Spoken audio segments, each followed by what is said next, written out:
Hi, friends. It's John Benham here from the backyard where it's quite a beautiful morning here, and it's Saturday. And I'm really grateful that you're able to join us for online worship. Just want to say a big thanks to the staff. We Zoom every Tuesday, but to have Andrea's music and voice every Sunday is beautiful. Wendellin's stories and Galen's messages and Sharon and Heather are working really hard in the background, helping support what we do. Of course, Drew's he's keeping an eye on those Canada geese, and he's taking care of the church quite honestly. But the Canada geese have kind of taken over the quietness of the property of Trinity. And we're really grateful for our church council, the leadership of Ken Chupa, and all that he's guiding us technically, but most of all as a leader. We are deeply blessed, and to all the committee people, and just the unsung heroes, people just behind the scenes who are calling and visiting and trying to remind us at Trinity that we're in this together, and I thank you all. So I thought it was important to talk about grief during this pandemic time. Uh, Grief is real, and this sermon is called Grief and Glory. Glory came to mind this week as I was out walking in the forest, and those beautiful trilliums. God, they're so amazing. And when I thought about glory, I thought about the beauty of creation. It's not a word we use too often. I remember singing that great song, Rise and Shine, Give God the Glory, Glory. That jumping up and down and clapping was the best part of that song as a kid. But glory is something used in John's Gospel. And we hear today that Jesus is praying for his followers, for us. He's also revealing in the gospel that it's the cross, it's the suffering where glory does come from. And that's a hard thing to accept at times as we're facing this unprecedented time where we do feel a lot of suffering, and yet it's mixed with, if we're in a home right now and sheltered, we know that we are very comfortable. We're not homeless. We're very blessed. But still, we have something that is the elephant in every room, in every home. It's grief. We've lost something. And each and every one of you, listening online or reading this from the mail we've sent you, has lost something.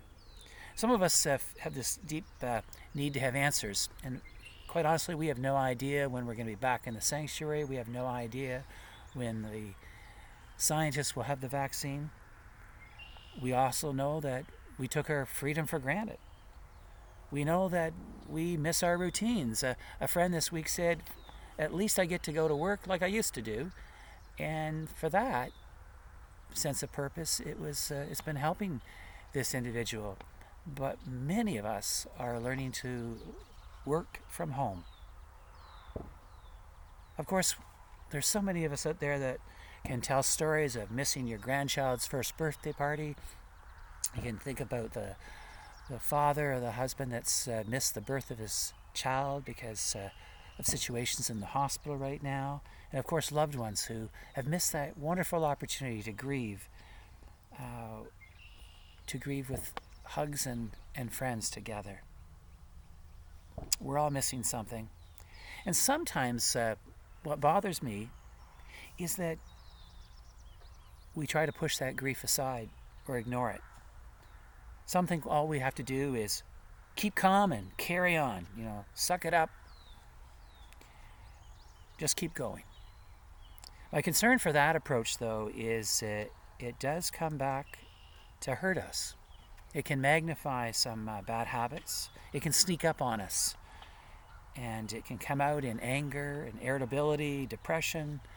I'm blessed with a family that sometimes can call me on that and just say, Dad or John, you're angry right now. You're battling some sadness, some grief. Sometimes a friend is just real honest with us, and we have to give thanks for those friends when they can just say to us, I don't think you're coping too well, but I'm praying for you. Jesus said he's praying for us. My friends, grief is real. And the thing to remember about this grief is it's not only is it individual and personal, at this stage in the world, it is communal and collective. The whole world is grieving. And I think that's why we have deep concerns right now for the escalation of violence or abuse in homes, as people, when they are afraid and sad, they can make some really poor choices. So I want you to ponder today. A few weeks ago, we heard the story of Emmaus, and what that story reminded us is that those distraught, downtrodden disciples had a mysterious companion that came along and so comforted them. They didn't want that mysterious soul to go, and asked the person to stay with them. And next thing you know, in the breaking of the bread, they realized it was Jesus. So I'm asking you, who's your companion? Who are you calling upon? Have you picked up the phone lately to call somebody, or have you found somebody to walk with, to journey with? You know, each week I get a call from somebody. They just said, Reverend John, I miss Trinity. I miss you. God bless you. And it's a voicemail, and it comes every week. We all need a companion, my friend. And in a mysterious way, the other day I was listening to the radio, and for some reason, a show I don't usually listen to, but it was 1010. It was the afternoon, CFRB. A young doctor was being interviewed, and I want to share his honest story from Sunnybrook Hospital. He shared with the interviewer that he had pulled the short straw, and the older doctors had said to him, you know, you got a young family, wife, you don't have to do the COVID-19 coverage. He said, no, I might be 32, but it's my time. So for 2 weeks, he's been covering the COVID-19 at Sunnybrook. He said he's learned 2 significant lessons as a young doctor. Number 1, the cleaning staff and the nurses mean everything. They spend far more time than a doctor does with a patient.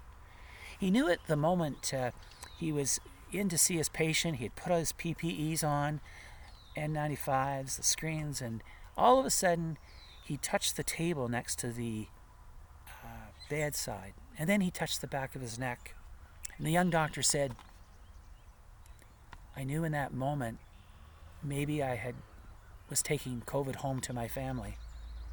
And then he said, I paused and I recognized and remembered that a cleaning woman had just sterilized that table, and she'd probably saved me from any COVID on the back of my neck. He said, I knew in that moment it's essential people, key people who clean, that make all the difference in the world. As I've heard in a lot of messages stateside, and I'm sure here in Canada as well, we used to call them service people. Now we call them essential workers. We need everybody. Secondly, he said, and most profound, as a doctor, he said, you want to help people and cure people, but when there's no cure to provide and little therapy to offer, he said, as a doctor, I've learned I can still offer compassion. And so he said, I've become rather close to my COVID patients. One in particular is an opera singer, and he's on a ventilator. This gentleman is more worried about not being able to sing again, probably more worried about that than death. But they've become friends. In fact, the young doctor says, we've made a deal that when he walks out of Sunnybrook, is back singing, I'll be the first to be at Toronto Opera to hear him. Yes, compassion is the gift we can all give. And my friends, in this time of grief, might the glory be that we stock up in compassion. That's forgiveness. That's understanding. That's grace. Richard Rohr says a person of prayer is a person who can cry from the heart but laugh from the belly. That's compassion. That's glory. In closing, I want to share with you David Kessler, who co-wrote with Elizabeth Kubler-Ross the 5 stages of grief and grieving. And he adds a sixth stage that I'd like to share with you today. In the pandemic, Kessler says, number one, there's a lot of denial out there, which is to say, this virus won't affect me, won't affect us. Number two, a lot of anger out there. You're making me stay at home or wear a mask. Number three, there's a lot of bargaining out there. If I social distance for 2 weeks, then things will go back to normal, won't they? Afraid not, my friends. Number four, there's sadness out there. When will this ever end? I feel so alone. And then number five, there's acceptance. And this is happening, my friends.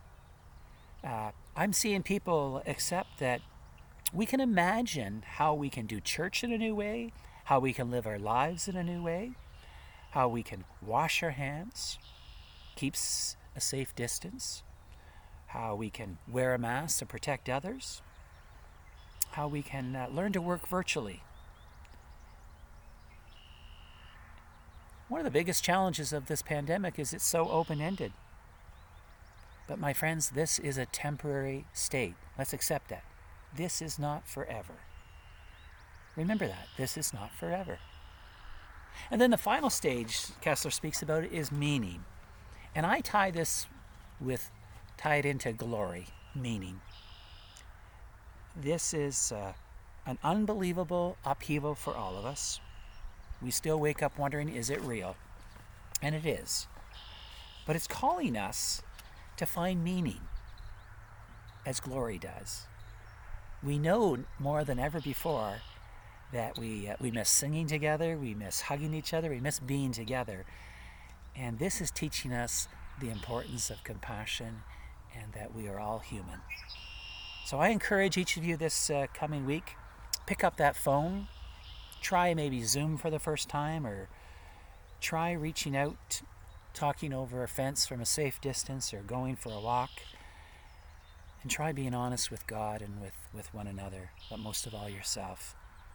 Grief is real, my friends. Let's deal with it. Let's accept it. But let's look forward to the glory and find the deepest meaning possible. God bless you all. And a final little word.